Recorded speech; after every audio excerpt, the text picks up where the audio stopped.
Hi viewers, welcome to మన dotcom. మీరు నా యూట్యూబ్ ఛానల్కి సబ్స్క్రైబ్ అవ్వకుంటే ఈ సబ్స్క్రైబ్ బటన్ మీద ప్రెస్ చేయడం ద్వారా నా లేటెస్ట్ వీడియోస్ అప్డేట్స్ని మీ మెయిల్ ద్వారా ఉచితంగా పొందవచ్చు. కావున ఇప్పుడే సబ్స్క్రైబ్ అవ్వండి. అదేవిధంగా అందరికీ ఉపయోగపడే ఈ వీడియోస్ని మీ మిత్రులతో తప్పకుండా షేర్ చేయగలరు. మీకేమైనా డౌట్స్ ఉంటే కింద కామెంట్ చేయవచ్చు. ఈ వీడియోలో మనం ఆన్లైన్ ద్వారా మీ యొక్క ట్రైన్ టికెట్ సంబంధించి PNR యొక్క స్టాటస్ని ఎలా తెలుసుకోవాలనే దాని గురించి తెలుసుకుందాం. దీనికి సంబంధించినటువంటి లింకు వీడియో కింద డిస్క్రిప్షన్లో అదేవిధంగా చేసి కామెంట్లో ఇవ్వడం జరిగింది. ఆ లింక్ను ఓపెన్ చేయండి. లింక్ను ఓపెన్ చేసిన తర్వాత ఈ విధంగా రావడం జరుగుతుంది.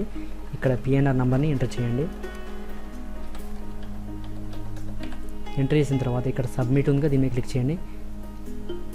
ఇక్కడ క్యాప్చా ఎంటర్ చేయాల్సి ఉంటుంది.